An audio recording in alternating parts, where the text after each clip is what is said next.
Magandang hapon po sa ating lahat. Nandito na naman kami. Alam ko yung iba paulit-ulit na, no? Pero i-refresh lang po natin. May i-discuss din po ako ng mga bago, mga lumabas na batas dahil sa mga, ano nga sabi nila, mga bago pa natin na po tayo. So yung mga luma, pinapalitan nila o kaya ini-improve po nila. So yun, simulan po natin sa ating mga kababaihan, yung RA 926 natin. Kung magbabasa po tayo at mag-research po tayo sa, simulan ko na ha, talaga. Kung mag-research po tayo, yung sa 926 natin, ang mga lumalabas na kaso doon is physical, psychological, sexual, ang financial wala. Yun yung financial, ano nila, kaya lang yung nga, mag-research po kayo, wala kasi doon. Kaya sa ngayon, parang binabaliwala yung mga financial. Sa barangay, di ba, ang ginagawa po sa barangay, pinag-uusap, what's lang po yan. Kung ano na pagkasunduan, yun na yun. Pagka hindi natupad yung kasunduan, forward sa amin, pero hindi namin kakasukan, direct po na po pino-forward dito sa Malolos. Ang humahawak na po yung mga abogado na po, at saka yung court na po. Kasi ang ginagawa nila, parang sa barangay lang naman po yan, pero mas matibay kasi may pinipirmahan kayo kung magkano talaga ang dapat sustento sa bata. Sila na ang sumusulat sa kumpanya o sa kung ano ang asawa ninyo sa alin or finance nila para matik na kung kaltas ang gagawin. Lalo na pagkasiman, usually siman ang mga nireklamo. Ang gagawin doon kung anong agency ng siman, may bibigay na ATM doon sa family ng noon. Kaya lang ang problema kasi pagkasiman, di ba pagbaba nila walang pumapasok na sa agency, so stop muna. So, yung mga kakilala natin ng mga ganun ng sitwasyon, yung mga pera na natatanggap nila, kasi minsan yung malaki yung binibigay kung ang nanay o yung pamilya is hindi magagawa ang pamumuhay. Kasi sabihin natin, yung 30,000 na kinukuha doon sa lalaki, sa seaman, malaki na po yun, diba? Kung hindi college ang mga anak, hindi naka-private ang mga anak. Kasi kung naka-private talaga, ano, bayad sa isang ano doon, diba? So yung 30,000 na yun, malaki na. Kasi kung iaabogado mo yun, dadalhin mo ng court, bababa po yun ng 5,000 o 3,000. Yun po yung, kaya nga sa nagtataka yung pumupunta sa akin, ma'am, kasi kulang, magkano po ang sustain ng bata. 30,000, ay, sabi ko, malaki yun, swerte mo. Kasi yung iba nga, hindi ka umaabot ng 3,000, 1,000, 500 pesos pa nga ang bigay, di ba? O, yan lang, hindi na alam muna. Kasi once na pumunta sila in court, sabihin man, sige, kasi sa ano naman, base naman yung sa sweldo talaga ng asawa, yung pinapaliwanag na ito, base yun sa sweldo ng asawa. Paano yung lalaki magaling, mag-load ng malaki, ang matitira dun sa payslip niya, 5,000, 15, 30. Eh dapat, ang sabi ng gobyerno, dapat kumakain dito para masustentuhan ka. Eh baka may bigay sa inyo, 2,500 lang. Eh bakit may mga anak pa sa iba? Baka 1,000 lang ang matira, di ba? Kaya sabi ko, galingan natin sa pagpili, hindi yung basta-basta na lang. Kasi minsan pagka ganun eh, hello pa, andito na naman po ako. Kasi kung hindi natin, hindi naman na sabihin nga natin, hindi mo naman mapapili kung kanino titibok yung puso natin, ano? Tibok nga ba ng puso o dala ng kalasingan? Hindi kaya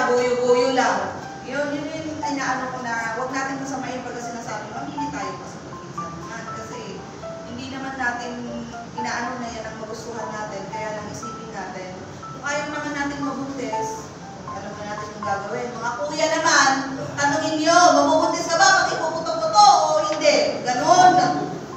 No, kasi lalo na kung hindi naman talaga tinutuluyan, ang init lang talaga ng katawan, tanungin niyo yung babae. No? Huwag kayong maniniwala na, sige, putok mo, kaya natin to. O di kaya, sige, putok mo, kaya ko to, hindi ako hihingi ng sustento, maniwala kayo dyan. Ang hirap magpalaki ng bata. Eh, yung ano natin sa mga, kakilala natin sa mga anak natin. Kasi sa kulit, tayo pa rin ang mahihirapan, bilang tayo ang magulang ng mga bata na yan. O di kaya, mga magulang natin, kasi ibibigay sa atin yung mga apo natin, eh, hindi naman yun yung matatanggihan yan. Diba? So, yun po yung nangyayari sa financial, hindi po pare-parehas. Kaya lang, ang pinaka-base kasi no, ng court is kung magkano ang sahod ng lalaki. So, kung walang sabihin ng lalaki na wala siyang kakayahan, bumababa siya ng barko, sabihin niya, 2 buwan lang nagtatrabaho sa barko, hindi 2 buwan lang, tapos yung the rest, isa 1,000, diba? O kahit sabihin natin, 500, sobrang mababa. So, ang pinaka na gagawin natin is, huwag tayong patong ng patong, kung alam naman natin hindi tayo tutuluyan, huwag tayong putok ng putok pagka wala din tayong pang-sustain. Ganun lang po yun. So, yung sa ano natin, yung sa mga 926 natin, may mga tanong po ba kayo sa physical, psychological, economic, gano'n? May mga katanungan po ba tayo? Para at least, yun na yung i-discuss natin, hindi ko na ulit-ulitin kung ano pa po yun. Meron. Kasi ngayon sa physical ha, yung iba kasi sabi niya, bakit yung ganito, may ganitong kaso, dalawa yung kaso niya. Physical at psychological, bakit na agad may psychological. Ngayon kasi, ang gusto ng court, merong psychological evaluation, ang psychological abuse. Pero may nababasa din tayo na umaano sa internet na hindi na daw kailangan ng psychological evaluation pagka binubugbog ang asawa. Ngayon, hindi pa natin na-confirm kasi iba-iba ang sagot ng fiscal sa amin. May iba, magpapasa kami, ay hindi namin tatanggapin si psychological kasi walang psychological evaluation. Eh, ang mahirap sa psychological evaluation, ang mahal. Pagka magpa-private kayo, nasa hindi lang 5,000 na ngayon, 10,000 pataas na po. Eh, ang session po nun, 3 session, tapos isang pinaka-final lang, ibibigay na yung papel. Tapos, ang psychologist, pagka uupo in court, magbabayad pa po kayo ng 5,000. Ang laki, no? Parang kung titignan ninyo, parang napapahirapan yung magsasampa ng kaso. Ang ano daw nila doon, ang explanation naman nila sa amin doon is, kaya nangyayari yung gano'n para makita kung talagang disidido ang isang asawa o isang jowa o isang kabit, ano pa bang tawag sa iba, na magsampa talaga ng kaso. Kasi minsan, dala ng init ng ulo, o di kaya akala nila pagka sinampahan ng kaso, aarigluhin sila, may pera na sila, lalo na sa mga iskabeche na wala naman talagang doon sa tao. Yun lang yung ginagawa nila, magsasampa tapos hindi naman naagad sa case. Kasi ngayon, ang nangyayari, pag nagsampa ka ng kaso, mag-asawa kayo, wala na pong assistance. Hindi na pwede pong i-atras yun. Kasi pag in-atras nyo yun, may mga madiwara na piskal, papakasuhan po kayo sa amin. Wala po kami magagawa pag sinabi, kasuhan mo yan, mali yung statement niya sa'yo. Gumawa lang siya ng kwento. Kaya sinampahan ng kaso ito. O di kaya, ang tuturuan ng ganon is yung sinasampahan ninyo ng kaso. Yung lalaki. Mababaliktad, di ba? Kaya dapat, pag nagsampa kayo ng kaso, disibilyo na po kayo. Yung bibigyan nyo talaga ng time kung sasabihin, o ganito po yung hearing, pupuntahan po yung hearing. Hindi yung, hindi na, nag-aayos na kami. At saka pag may sinampa kayong kaso, parang awa ninyo na. Kung naayos na ninyo yan, pumunta kayo ng court. Kasi, halimbawa nun, may warrant, bumaba yung warrant niya, o masaya magkasama doon, o nagbabanding silang magpamilya, pupuntahan ng warrant officer, pasensya na, huliin namin yung asawa, hindi na nag-aayos ng kumita, mag-i-hysterical pa yung babae. Siya hindi niya inayos yung demanda Pagka may naisampa po kasi, hindi pumatik yun na dismiss agad kung hindi mo inatendan. Bababaan pa rin po yun ng warrant, lalo pag yung lalaki is hindi naman sumagot sa mga sabina ng board. Yun po yun. So kung ibig sabihin, nagkaayos na kayo, ang ibig sabihin ng nagkaayos na kayo, para sa court na ayos na yung kasong sinampa ninyo. Hindi pwedeng sabihin ninyo na nagkabayaran na o nagbigay na ng sustento, hindi na inatras yung darating po yung araw bababaan ng warrant po yung lalaki. So para maging maayos, yung ninyo, yung pagsasama ninyo, kung naayos naman na po talaga kayo, dapat pumunta kayo ng court, sabihin nyo doon, tapos na kami, bibigyan kayo ng order na yung kaso na sinampa ni ganito is totally dismissed na po siya dahil lack of interest, o di kaya nag-resistance si victim, o di kaya yung mga kwento niya is hindi totoo. Dapat meron kayong hawak na kabilang. Kasi mahirap na po, bigla-bigla may warrant o maganda na yung ano ninyo, sitwasyon ninyo, yun po yung dahilan kaya nagkahiwalay sila. Kasi ang inisip ng lalaki, nakikipagtutuan ka muna sa akin, hindi mo pala inatras yung kaso mo sa akin. So yun yung ano natin, kailangan talagang iayos ninyo yung papel para maging maayos ang lahat ng pagsasama ninyo. So yun po yung sa ano natin sa 926. Meron pa po may mga tanong po ba? Ma'am, kasi may press na kaso ngayon. Eh, ang nakausap ko yung lalaki. Kaya ko siya nalalaki daw po yung babae. Oo, yun ang anuhan, yun ang masaklap, no? Kaya lang kasi, sa isang pagsasama, kung hindi kayo kasal ng babaeng kinakasama ninyo, kahit gaano pa katagal yan, wala kang karapatan na ikaw lalaki, mag-demand. Kasi hindi mo pinakasalan kasi para may papel kang bawalan siya consider pa kasi single yung babae. Hindi mo po siya makakasuhan ng pangangaliwa. Ganun po, kaya kung malandi yung babae at gusto mo at mahal na yung pakasalan mo para may karapatan ka na singilin siya pagka naglalaki siya. Ganun po yun. Parang sa lalaki din, pag hindi nyo pinakasalan yan at hindi kayo nagpakasal dyan, na nabababae yung lalaki, wala kayong karapatan para kasi hindi kayo kasalin. Anong sa inyo? Kaya malalakas yung loob ng mga iba, ng mga agaw. Kahit may mga anak pa kayo, hindi kayo kasal. Kasi ano ninyo? May anak nga daw po sa ibang lalaki, pero tinanggapan. Sabi ko sa kanya, bubo ka. Hindi totoo. Baka ka. Bakit? Bakit ganyan na Oo, tsaka hiwalay na po silang matagal. Kaya lang si babae, nakikipag-anuhan dun sa lalaki para lang may pera. Kaya kayo mga lalaki, huwag yung papayag na utakan kayo. Kasi akala nyo kayo mas magaling ang babae. Sa gano'n. May pagkantutan sa inyo, para bigyan ng pangpariban, kumanda na, tumbay ka muna, tumura sa isa, di ba? Ganun po yun nangyayari sa Kaya lang yun yung sabi ko, kuya, pagka ganun kasi dapat pinakasalan. Kasi ilang taon na silang nagsasama, di ba? Sa 13 years nila. At hindi kasi niya pinakasalan. Nagkaroon na sila ng lima na anak. Tapos may isa pang anak sa iba. Tinanggap niya. Ba't kasi hindi mo pinakasalan para nakatali na sa'yo, di ba? Hindi. Wala. Siya ang kakasuhan kasi siya ang nananakit. Yun po ang nun ha. Tapos gusto rin po magpapedical kahapon. Oo. Pero ang kalaban kasi nun, yung magulang ng babae kasi sila ang nanuntok. So, charge counter charge ang mangyayari. Kung gusto nila lalaki, magsampanin siya. Pwede naman. Kung sino ang papanigan ng court, magsampa silang parehas. Diba? Kahit sila sa sarili nilang abogado. Ganun lang po yun. Kung gusto nila. Kasi wala tayong magagawa. Gusto nila. Hindi ibigay ang hilig. Kaya lang pag nasuran ni court, wala na po tayong magagawa. Yun din po ha. Sa ngayon po kasi, ang court po kasi, lahat ng sinasubmit namin na demanda, nire-review po nila yan. Kung kulang, kung sa tingin nila ay malabnaw, mababaw lang ang kasong kinaso ninyo, hindi nila sasabihin na malabnaw ang kinaso nyo, o kaya mababa lang, o madidismiss lang.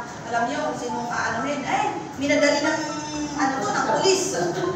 Walang yung pulis, walang alam, puro ganon. Hindi nila sasabihin na malabnaw yung sinasampalin yung kaso, kami ang sinisisi.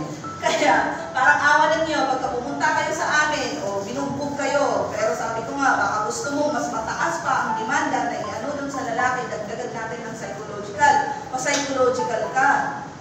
Tiisin po natin, or natin, anong tawag nito, i-process po natin yun. Kasi talagang pangdagdag po kasi yun. Kung ilan yung ebidensyang ibibigay mo, pangpabigat po yun sa kaso. Kasi ngayon nga po, ang kailangan ni court is meron kang ebidensya. Nagkakaproblema kami dyan sa mga nahahawakan. Wala namang fingerprint para makita kung talagang hinawakan sa katawan. Wala tayong ganon.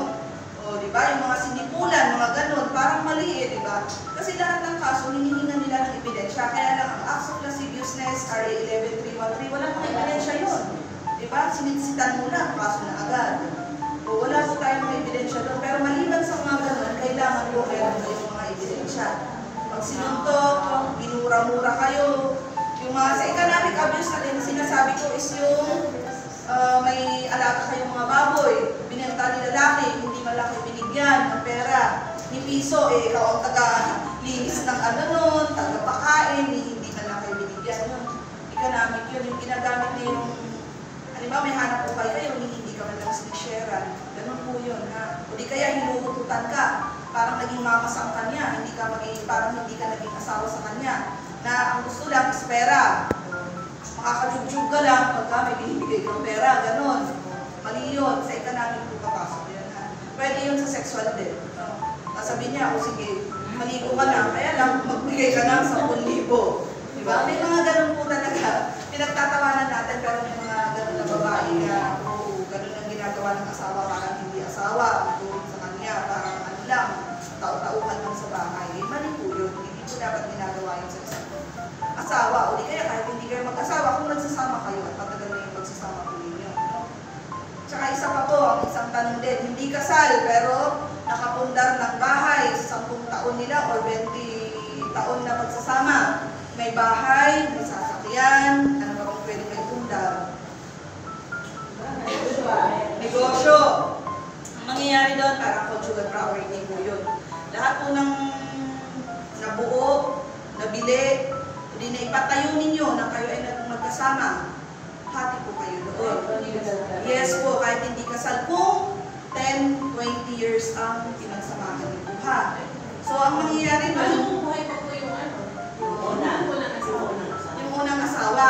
Pero nung nagsama kayo, nabuo ninyo lahat yun, hindi yung sila ang bumuo nun. Kasi di ba, pagka kayo ang nagsama, may sarili kayong bahay, hindi naman kasama si asawa. May sarili kayong negosyo, hindi naman kasama si asawa niya. Original wife niya.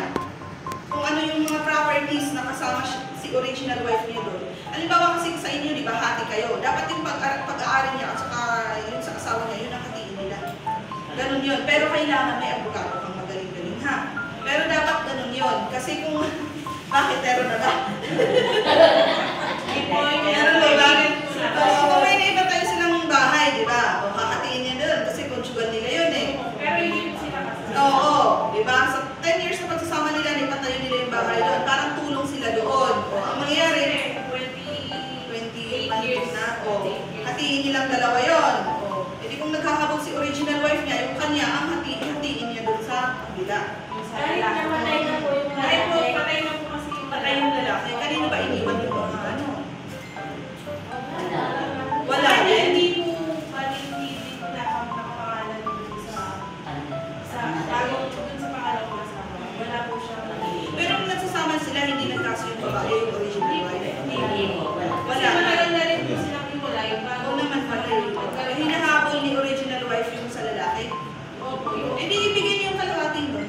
Ay, kalahati ang Kalahatiin talaga kasi o kung may mga anak sila, eh di hati-hatiin din yung mula dun sa tatay dun sa mga anak nila, anak sa labas at saka anak sa original. yung sasakyan po ma'am, na pagdating na pagdating ko yun, sila po na sila. Kanino nung nakapangalan yun? Doon din po sa lalaki. Sa lalaki. Hati pa din sila, kung hati-hatiin ng mga bata. Ganun yun, distribution ng assets na dapat talaga sa abogado. Sa abogado lahat yan, hindi sa amin. Hindi ako magsasabi ng, uy, hati-hatiin niya. Sa abogado, kasi magkakaroon po ng pirmahan. Aalamin po kasi doon kung kanino ba talaga galing. Halimbawa, nag-asawa nga sila, kaya lang sinusustentuhan ni original wife pala si lalaki. Diba? May mga ganun po kasing instances. So, dapat yun ang alamin ng abogado, tapos kung anong pag-uusapan, ganun. Pero talagang handi po talaga yun. Sa mga mana-mana na pupunta, kaya sabi ko, hindi ko sa akin yung mana-mana, binibigyan ko lang kayo ng mga idea kung gagawin sa mga ganun. So kayo, mga lalaki, hindi ibig sabihin na hindi nyo pinakasalan si babae, wala makukuha na pera sa inyo.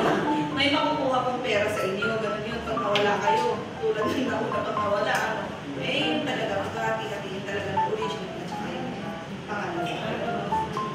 Ganun po yun. Kung ano yung ari-arian nila na ipundar na dalawa, matagal na silang hiwalay ng una, kaya lang yun nga, sa batas natin, yung mapupunta sa lalaki, mapupunta sa Bali, part po na lang. Yung mo yung mapupunta sa pero hindi sa asawa ano yun, may part din sa asawa sa mga anak talaga siya. Ganun po yun. O ano pa? So ano, magpapakasal na ba o hindi? Magsasama na lang. Kasi yun po kasi pagka ano, masama ang loob. Kasi Kasi hindi makakasuhan kasi hindi ka kasal. May kagandahan din ng kasal kayo sa hindi kayo kasal. Kaya lang, tignan natin kasi baka pagka may divorce, ay huwag nyo nang sayangin ng di ba? Kasi maano na tayo. Pero pagka na patupad ang divorce, hindi din basta-basta mag-divorce yun. May mga kasi, may kailangan ibalik, may kailangan kunin. Mga ganun kasi din yun. Kasi nung unang ay gustong makipaghiwalay, baka siya ang magbigay ng mas malaki na, di ba? Ibabalik, dori-dori, yung ibang mga sa atin naman, walang mga ganun eh. Nagtagpo lang, okay na, nabuntis na, pakasal na agad, di ba? Kahit wala. So yun po yung natin sa 9262. May iba pa po ba kayong tanong doon? Mga karapatan ninyo? Medyo may isa lang po. Kasi mayroon pa isang case mo, dapat po na dito siya kaso nasa office pa lang. Oo. May kaso wala po kami ginawa ng assistant po. Parang hindi po tumaganap po ng lalaki. May sabi ko, magpunta po kay Mami sa DSWD. para si Mami na po ang mga si Mami. Dapat po pupunta rito para magtanong. Dito po siya. Yun lang, kasi pag sustento, kahit anong kasunduan nila sa barangay, kung ayaw ko pa rin, talagang i-forward natin sa... May kulong po ba yun, ma'am? So, malo. Case na Depende kasi yung sa court din. Kasi yung sabi ko nga sa kanina, na hindi pag sustento, hindi daw crime. Tingnan natin sa court. Si court talaga ang may huling say kasi, Kasi grabe naman siya kung wala nung pinanganak yung bata, ni kusing, walang binigay, di ba? May ganun, may mga ganun po eh. Talagang lang, buntis lang, wala na, goodbye na, ganun lang po yung ibang Kaya lang sabi ko na gusto kong magkaroon naman ng responsibilidad sana. Kahit pa paano kung walang pera, edi bigyan mo ng gulay, pang pagatas, para may pang doon sa anak mo, di ba? Kung wala kang pabili ng gatas, kaya lang minsan, wala talaga. Na minsan pa sabihin, hindi naman atin yan eh. Yan ang pinaka masakit, yung itatangke. Kaya may napupuntang info kasi hindi naman ganun-ganun lang ang DNA. Mahal din yun. Abutin ng 100,000 din yun. Gagastos din po kayo talaga. So, meron pa po. Meron pa po kayong mga iniisip dyan. So, yun yung sa 9262 natin. Ang 7610 naman, yung RA 7610 para sa mga anak natin, yun po yung aanuhin natin na ito. Di ba dati ang sabi ko, dapat within 30 days matatapos na yung CFA nila. Ngayon, na-confirm natin sa court, susundin yung pagbibigay ng CFA sa mga regular cases, 45 days ba rin? Opo. 45 days ang ibibigay sa inyo para matapos. Pagka slight physical injuries lang po yung nangyari dun sa bata, sinampal yung anak ninyo na minor, kailangan po dadaan po sa barangay, kailangan po ng CFA yun. Pero pagka sobra naman at makatay-matay na yung bata, direct na po yun. Pero pagka slight physical injuries, kailangan po lumaan sa barangay. Hindi po tatanggapin ni court yun. Kahit anong gawin po natin, tumbling doon, wala po. Kasi sa huling may gano'n na kaming kaso, dinala namin, nakiusap kami, tinangga. Pero after a week, binalik din sa barangay. So, nagsasend lang po tayo. So, mas maganda, anuhin na natin yung proseso para pagkatapos ng CFA, dire-diretso na po yun. Yun po yung sa ano. Yun po ang pinaka-komplikado sa 7610 na case natin. May ano pa po kayo doon. At tulad din ng 9262, yung psychological abuse, kailangan din may psychological evaluation ng bata. Pagka wala, halimbawa negative po yung psychological evaluation niya, pasensya na po pero hindi ko po hahawakan. Abogado na po ang kakausapin ninyo. Pero may isa akong case, pumunta sa abogado, sa akin pino-forward. Kasi ang sabi ng abogado, matagal lang na proseso yun. O di mo matagal sa kanila, di mas matagal sa akin kasi hindi tatanggapin ni court, di ba? Masasayang lang ng tao. Hindi nila direct na sabihin na, ay hindi po, wala na po kayo ebidensya. Ibig sabihin mo, dismiss lang yung kaso. Dapat ganun nila. Hindi, pinapabalik ko sa amin. Ako nga ang nagpapaliwanag na negative po kasi ito. Ibig sabihin, wala kayong ebidensya na na-abuse yung anak ninyo kasi negative po yung result eh. Anong gagawin natin, di ba? Maliban sa sexual abuse ha, kahit negative yung result nung sexual, yung nang sinasabi ninyo, nagahasa yung anak ninyo, ipa-file po natin yun pero hindi sa rape, sa sexual abuse lang po natin ipa-file yun. Kasi ang dahilan nun, paano kung hindi naman talaga naipasok, pero ang naman talaga siyang gagahasain ng tao. So, depende na po yung sa kung anong sasabihin niya in court, ikukwento ng bata. Isa pa nun, pagka sexual abuse negative po siya, pinapa-psychological. Kasi sa psychological, doon po natin makikita kung talagang nagsasabi po siya ng ito. No? Kasi may mga iba ang magulang mo, ano ba yan, di ba, dinidelay nila, gusto namin. Hindi naman po ibig sabihin na sinampanin nyo ng kaso, agad-agad bababaan ng warrant ng tao. Hindi, dadaan pa din po sa proseso. Kaya dapat, nasa baba pa lang, nasa amin pa lang, ayusin na natin lahat ng papel bago natin isubmit para dire-diretso na. Kasi hindi po katulad nun na kulang ka ng ganito, papakuha si board. Hindi na po eh. Pagka may kulang, ibabalik ang folder sa atin. Nandun din. Diba? Hindi sayang yung pagpunta natin. Eh kung noong una pa lang, inayos na natin lahat. So, tinanggap ni court, ayun na. Mag-aantay na lang po tayo ng sabina na bababa na start na yung hearing natin. Kundi kaya kung hindi sumasagot sa suspect, warrant na ibababa sa kanya. Ganun po yun ha. Mahirap na po. Yun nga, ulit-ulitin ko ulit na sabihin sa inyo, mahirap pong magpasa ng folder ng basta-basta na wala kang matibay na ebidensya. Pinaka-latest natin, yung namatay sa Taal, yung pinagtataga. Yung witness natin, bata. Walang magulang ang bata para mamuhanan ko ng statement. Hindi ko pwedeng kuhanan ng walang magulang na pinapayagang mag-witness. IRF. Yung kaso. Ibig sabihin, papalayain yung tao, dadaan sa regular filing. Kahit nahuli, kahit, sabi ko nga, sumuko na eh. Siya na yung nag-volunteer, sinasabi, inaamin na siya ang gumawa, self-defense eh. Kaya lang, si court, pag walang nagsabi na nakita ko siya ang kumaga, hindi na agad. Pero noon, ay matik na yun. Kukunin na agad yun, naikulong na nga siya. Kaya lang, matik na yun, nakukulong yung kaso, hinihingian mo na lang ng ebidensya. Pero ngayon, dahil nga dun sa bagong ano nila na prima facie evidence daw, walang witness. Diba? Kawawa. Kawawa talaga. Eh sa panahon pa naman natin, mahirap kumuha ng witness na hindi mababayaran o hindi, diba, matatakot. Eh kung titingnan mo yung family ng bata na magiging witness kung parang bibigyan mo lang ng 1,000, iaalis na yung anak eh.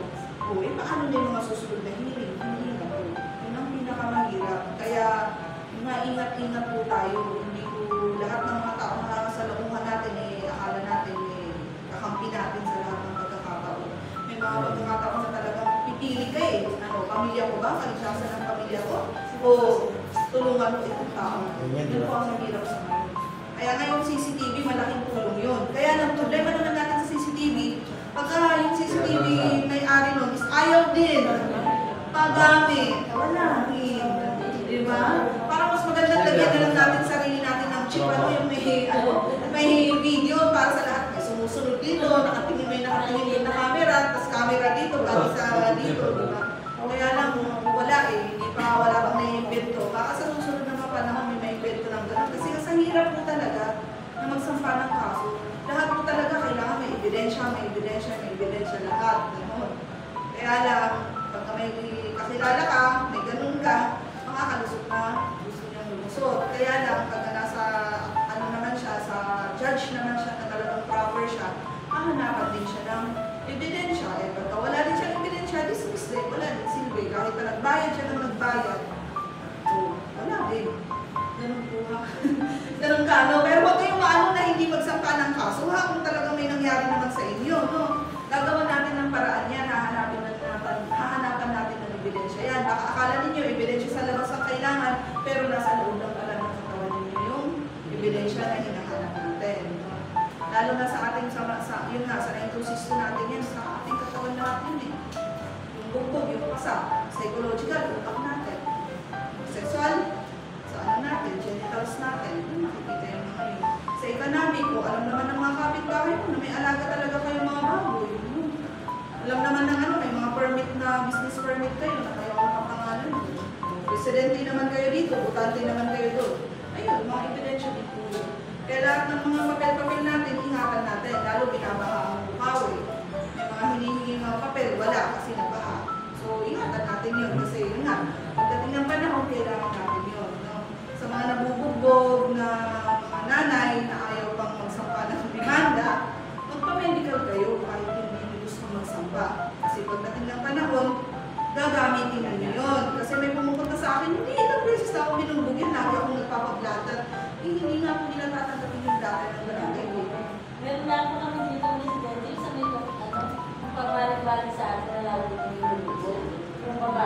ng Bata. Si Angelica. Nagsampa na yun. Sampa, kaya lang, isa lang ang medical niya. Paano pa magiging maraming, ano yun, hindi mabigat din naman yun. Mabigat naman na yun. Kaya lang mas mabigat sana kung lahat ng pamulubog sa kanya nun. Kasi grabe yata yung mga sa kanya. Kasi po yun kasi, pinapauna namin sa probinsya sa kanila kaso, ang magulang yata parang Hiwalay din. wala siyang mahuli. Ayaw nga din, kaya sabi ko, tagawakas yung lalaki. Wakas talaga yan, tirahan niya yan. Ikaw ang umiwas. Umuwi ng ano, tapos bumalik din, sabi ko ganun na, bumalik ka na naman. O, sampahan mo na ng kaso. Ako sa kanya. So, ayun, sinampahan na ng kaso. Kasi ayaw ko na din pabalik-balik sa akin. Sampahan mo na ng kaso. Pag ganyan, ano na, bahala na kayo mag-usap. Marami pang mga ganun sa mga mag-asawa. May mga ganun talaga, kailan wala tayong magagawa eh. Baka kailangan talaga mamatay-matay at bumagapang na, tsaka nasasabihin sa sinahan. Eh, buti nga. Eh, paano yung pagkalumami pa? Papay-check ako na po yung Oo. Eh, enji ka nilang enji ka. Ayaw, hindi na mo bumalik na. Hindi na bumalik. Bakit? Gagawa na ako namin ang Ayun nga pala, ano ba yung GW ba yun? Yung mga bata na may mga asa-asawa na enji ka na nila ng enji ka. Hindi totoo. Kasi kung dadami yung mga anak nun eh, hindi pa maano ng isip yun eh. Yun ang mahirap eh. Di ba? Ang daming anak. Tapos minsan pa yung mga nanganganak ng maaga, nababaliw. Di ba na ano sila dahil dun sa sakit na Sa kanila rin po, hindi mo okay naman sila. kasi libre naman eh, kanyo. May ligation sa ano. Para kahit ano, kahit nakabikangkang sila dun eh, di ba? Kahit ano, yun ang mahirap kasi yung i-ano mo eh. Tsaka marami pong option ngayon. May injectable, may pills, may condom, may... Wala, ayaw kasi nila ng kondom eh. Kasi daw, ano, mga kuya, ayaw nila eh. Ayaw nila ng kondom eh. Ikaw ba makainin ng saging na may balat, sinasabi ka. Oo, ayan, injectable. Kaya wala pa sa panlalaki, yung injectable din dapat. Sila ang dapat tinuturukan kung sila ang tinuturo eh, di ba? Di ba? Dapat kayo kuya, para din alam ninyo kung talagang kayo ay safe na hindi mabubuntis yung ano, inaano nyo. Kasi kung babae ang ano, hindi nyo kasi alam din eh. Sabihin niya, safe siya. Ayun lang. Pero ayaw din nila kasi parang ang ibig sabihin, parang, oo, nabawasan sila. Yung kasi dapat silang iniinjikan. Ang meron kasi yung pampagana ang binibigay sa mga yan. Dapat yung ano, yung pills din, dapat silang nagpipills. Babae kasi, kawawa naman kami. Tuloy, may mga tumataba lalo ng ano dahil sa mapipills na yun, di ba? Oo, dapat kayo din eh. Diba? Kasi kung hindi na babae sa Alvera, lahat meron tayong option, pero kung wala na babae, yun din ang mahirap doon, ano, kasi may nire-reject ng katawan pagka hindi mo talaga maano. Kaya nag-encourage niyo yung mga kabataan talaga. May mga ano ba, may mga, ano ba, yung mga youth na nag-aaral ng mga jowa-jowa, nag-iinit ka ba, papa-inject. Bawal sa inyo yun? Pero nabuntis, pero nalagdag, di ba? Kung may parental guidance, okay lang ba yun? Kung may parental guidance na magka-ano yung bata, hindi rin pwede. Basta kung may asawa, estudyante, pero gusto Oo. Sa bagay. Kasi yun kasi ang mga ano yung mga estudyante kasi naiinis ako pag minsan eh. Hindi mo maano pero napaka-active nila. Opo, yung mga alam natin, tingnan natin yung mga cellphone ha. Ito yung bago din na pumapasok na kaso yung site natin, yung online sexual abuse. Yung nagpipicture ng sarili, sinisend dun sa ano, tapos binibenta nila yun. Kumakalat din na lang nila alam na nasa porn site na po sila. Okay, sa akong kaso, gusto kong pinapasok sa ARI, roll-on. Diba? Laki nun. Ang sarap sampalin kasi wala daw experience pero naipapasok niya yung roll-on. Saan nila nakita yun? Babaeng tao, minor pa, bata-bata, 15 anyos. Kaya ano ninyo yung mga anak ninyo, hindi po masama na tingnan ninyo yung cellphone. Opo. Kasi minsan kasi, sobrang tiwala tayo sa bata kasi mabait siya, mga ganito. Pero minsan, maging ano din tayo, maging ano din tayo na nanay. Yung kahit naliligo yung anak mo, hindi yung cellphone. Para makita yung sa mga site kung saan nila inaano yung mga yun. Lalo na ngayon, may original na Facebook, may pang ganon na Facebook. Yung iba pong ginagamit nila pang chat. Kaya makikita po ninyo yun. Kung hindi po kayo marunong, magpaturo po kayo para mag-check ninyo. Kasi yung nagulat lang yung nanay, kung hindi pa nagkalkal yung nanay niya, kasi parang sabi niya, bakit yung anak ko laging lumalabas, laging ganito? Tapos pagka tinatanong saan pumunta, gumagawa ng project, mga ganyan-ganyan. Dinaligo yung anak niya, naiwan yung cellphone. Nakita niya yung ano may lock, may pin. Sabi ko na nga, parang kinakabahan talaga siya. Yung anak niyang pangalawa, marunong. Parang ano yung ano ng ate mo? O tingnan sa crush yun, yung mga ano video niya. Na nagsasarili sa CR, sinisend doon sa Muslim na boyfriend niya. Yun. Yun lang niya nalaman na ganun pala ginagawa ng bata. Na sobra-sobra na, hindi lang isa palang video. Kasi nung dinala sa akin, hindi na ano na namin, na-restore namin lahat. Hindi lang yung isang beses. Wala ko lang 20 beses na ginawa yun. Isa lang mo yung pinagsesenda. Oo, isang lalaki lang. Eh alam naman natin, hindi naman sa mga ano sa mga kapatid natin Muslim. Kaya lang kasi, sila yung gumagawa ng mga CD. May mga site na mga ganon. Ibinibenta yung mga yun. Tapos, ang edad pa ng lalaki, nasa 25 pa. Diba? Marunong na yun. So sabi ko nga dun sa magulang, buti nakita ninyo. Hindi magpapay na ng case. Pati yung mga batang pinapaliguan lang, na binibidyohan, sinisend din po yun. Kaya wag po kayong nakikita ko yung mga nanay habang pinapaliguan yung anak, binibidyohan pa, nakikita yung putotoy. Wag pong gawin yun kasi kinukuha po nila, ini-extract po nila yun, binibenta kasi yung mga ibang ano, lahi, mahilig sa mga ganun. Pinag-aanuhan nila yun, pinagkaka-interesan nila yun, binibenta yun.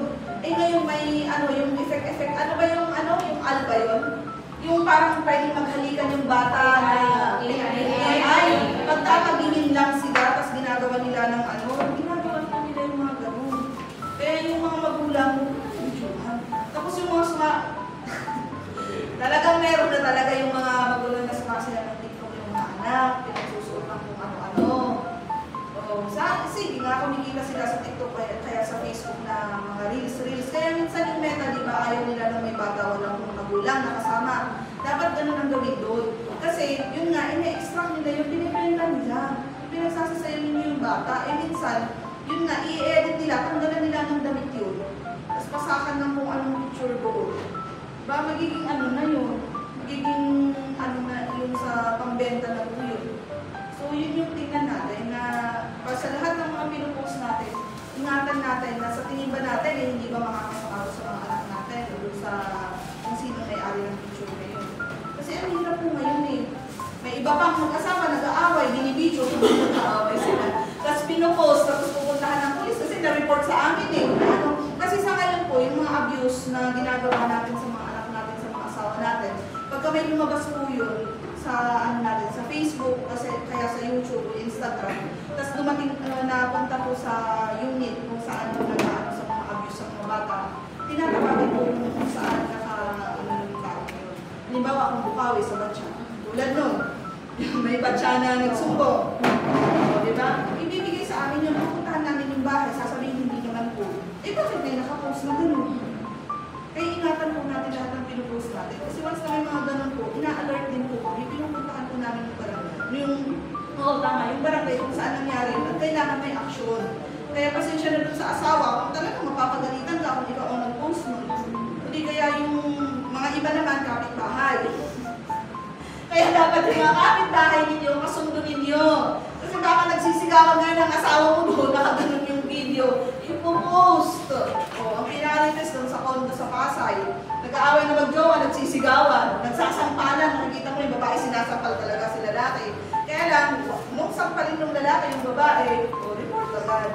Kasi inanuhan babae eh. Wala kayong laban kung talaga mga kuya pag sinaktan yung babae. Pasensya na kayo. Pero sa ganung pag-aaway, babae ang nakunang nananakal. Pero, anong nangyari? Nung ginagawa ng lalaki yung babae, siya na ano, ay maaway po na lalaki, ginaganon talaga ng babae. Kita mo nung una, talagang lamang na lamang yung babae.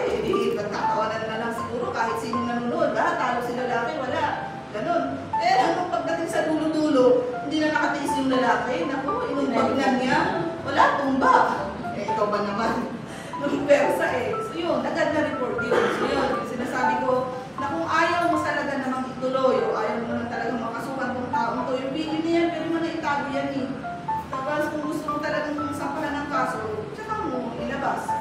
Kasi lahat na nabibidyohan, pinupost eh.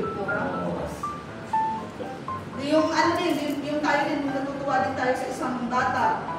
Tapos nabidyohan natin. Tanong po natin sa magulang kung okay lang po bang i-post ito. Ganun po, hindi po tayo basta-basta kumukuha ng picture lang kung sige lang. May isa akong kaso din, lasing.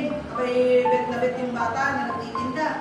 Bumili ng Yossi, habang bumibili siya ng Yossi, ginaganon pala yung cellphone niya. Talagang ano, iba yung ano niya dun sa bata, hinahawakan pa sa kamay, sa gano'n. Kaya lang yung simpleng paghawak ng kamay kasi nasa public place, 11.313 na po siya papasok. Kasi, so yun din ang ano natin. 11.313 po, medyo mababa po ngayon. Walang kulong yun, kaya lang kung paulit-ulit naman, syempre makukulong po kayo doon. Magsiseminar po kayo ng 6 hours, tapos community service sa DSWD, tapos magbabayad ka sa gobyerno. Yun na, tapos na. Diba? Napakasimple lang, pero pagka paulit-ulit ka naman, syempre may kaso din. Tapos pataas yung fine po ninyo. Mula sa 5,000, 10,000, ng 15 to 20, hanggang pataas na yung makikita ng court na paulit-ulit, o huwag ka na magbayad, makulong ka na lang kasi sobrang lalim mo. Ganon. Magastos din po. Magastos din. So, yun po yung ano natin. Kasi ang acts po kasi, ang acts na inaano nila, dati-dati pag nahawakan ka lang kahit in public place, acts na yun. Pero nung lumabas yung anti-bastos law, nagiging 11.313 lahat po ng case natin. Ang acts po is yung pinasok ka sa bahay, hinawak-hawakan ka sa masasirang bahay ng katawan mo, yun na yun, pasok siya sa acts. Pero kung sa labas ka, hinawak-hawakan, hinabol-habol ka dyan, tapos hinahawakan ka sa 11.313 ng law. Pati sa loob ng sasakyan, pag hinahawakan mo ng katawan mo, 11.313 ka din. Basta in public place po yun. Yun po yung ano natin ito. So ano pa, ang mga naririnig natin, nasa tingin natin eh, hindi kaso pala yun. Baka may mga na-encounter po kayo. Para at least masagot natin. Yung SIM, nagtitinda ng SIM na verified. Yung may mga pangalan ay may mga ano na, yung registered na, bawal po ha. May nahuli po tayo dito, minor, Tagalulunggoy. Ang nanghuli doon, rapo. Kasi sila ang nag-trace nun. Yung verified or registered na SIM, yun po yun, bawal po magtinda doon. Kaya sa tingin ko, yung mga registered din na Gcash account, bawal din po yun. Kasi di ba pag may Gcash ka, dapat ikaw mismo. Eh ang nangyayari nun, kaya may mga binibenta pa ng verified na mga gano'n. Ang ginagamit doon, yung mga matatanim binibigyan ng 1 kilo, bigas, sardinas, pansot-tantong gano'n. Para lang mapicturean sila na may account sa Gcash, tapos ginagamit nila pa doon. Yung mga ano ngayon, scam. Kaya kung titignan lang po online, binibenta. Pero yung mga yan, nakuhuli na yung mga yun. Kasi bawal yun. Tapos ngayon, ang isang bagong lumalabas is yung registered na TikTok. Na may ano na daw siya, may anong tawag nito na naka-BIR na.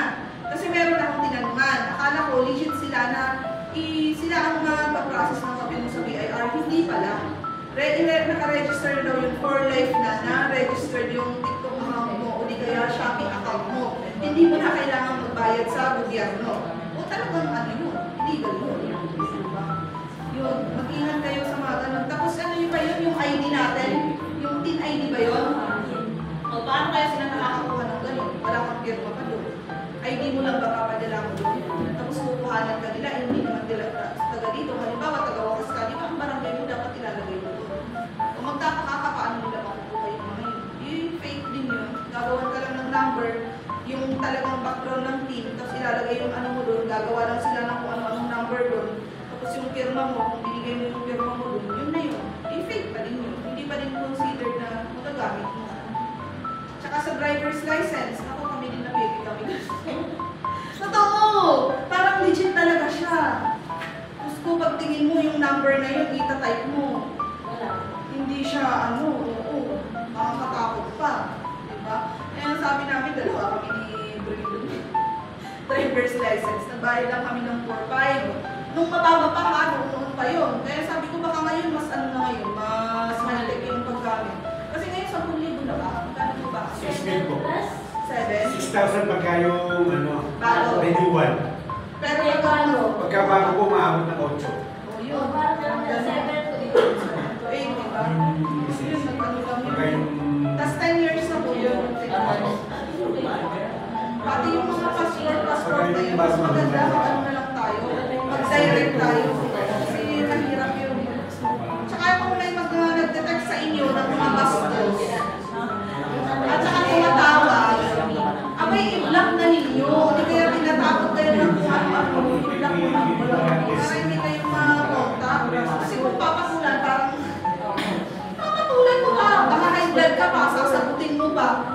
lang, sagutin mo. Ano ang pinagsasabi mo? Murang-murahin mo doon, lahat ng galit mo, ilagay mo doon. Diba? Talagang ibibigdil mo pa yun ng kung ano-ano pang gagawin mo doon. Ikaw lang talaga ang pangunang may stress doon. I-ano mo sa barangay, i-blocker mo, hindi tapos na. Okay na, i-block mo, okay na. Para kung may mga tawag sila na natatanggap din, makikita nila yung number na gano'n nga. I-post mo sa Facebook, kung ano to, napakalas ng may-ari ng number na to, pwede yun. Oo, kaya lang yung sasagutin mo pa, may pagbalab-lagar ka pa. May stress mo pa yun. Huwag yun ang ano yung pati sa Facebook, di ba? May mga gano'n.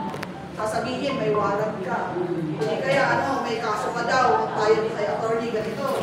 Hindi kaya yung nangungutang online, ito ang tingnan nyo ha, yung nangungutang online, kukunin, hindi ko kukunin yung contact ninyo, yung mga detalye. May isa ako, nagpo-post ako, mapapabasa ko yung sa post ko, may tao doon. Ano sa kaibigan mo na ganito ang pangalan, may utang sa akin, o sinagot ko, hindi ko kilala yan, magsisend sa akin, hindi mo kilala, friend ninyo. Abay, doon ka pala, napakatanga mo na ano, lahat ng nasa Facebook, hindi naman namin kilala yan. May iba kasi nagpa-follow sa atin, lalo na sa mga reels ngayon, na ipa-follow ka kahit hindi mo kilala. Magiging matik yun, friend mo na yun. Tapos yung naniningin, pati ikaw sisingilin. O, ang gawin nyo, i-block nyo po, yung parang kayo na stress. Sa mga ano din, kay Kap, sa mga konsihal din, di ba? Actually, pag malapit sa isang ano doon, di ba? So, yung 30,000 na yun, malaki na. Kasi kung iaabogado mo yun, dadalhin mo ng court, bababa po yun ng 5,000 o 3,000. Yun po yung, kaya nga nagtataka yung pumupunta sa akin, ma'am, kasi kulang, magkano po ang sustento ng bata. 30,000, ay, sabi ko, malaki yun, swerte mo. Kasi yung iba nga, hindi ka umaabot ng 3,000, 1,000, 500 pesos pa nga ang bigay, di ba? O, yun lang, hindi nila inaalam muna. Kasi once na pumunta sila in court, sabihin man, sige, kasi sa ano naman, base naman yun sa sweldo talaga ng asawa, yun yung pinapaliwanag na ito. Base yun sa sweldo ng asawa. Paano yung lalaki magaling, mag-load ng malaki, ang matitira dun sa payslip niya, 5,015.30. Eh dapat, ang sabi ng gobyerno, dapat kumakain dito para masustentuhan ka. Eh baka may bigay sa inyo, 2,500 lang, pati kayo, di ba? Eh paano kung may mga anak pa sa iba? Baka 1,000 lang ang matira, di ba?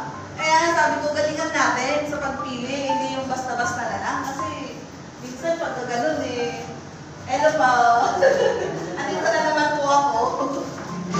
Kasi kung hindi natin, hindi naman sabihin nga natin, hindi mo naman mapipili kung kanino titibok yung puso natin, ano?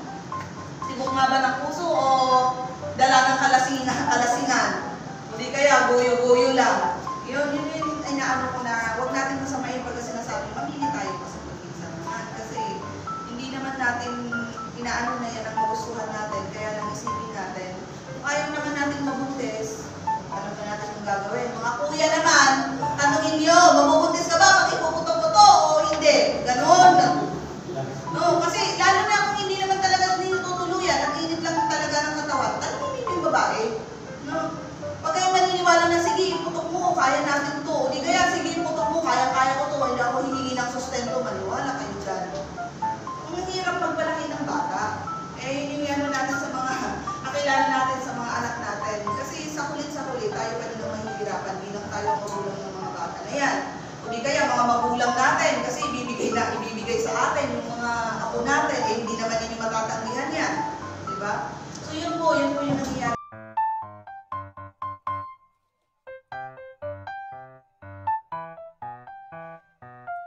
Instant para sa masakit ang ulo. Yan, paracetamol na naman. Kapitan natin sa oras ng mga ganito.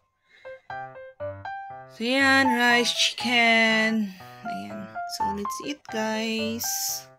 Kailangan kumain para inom ng gamot kahit na nasusuka na tayo. Pilitin natin kumain. So, kain-kain na.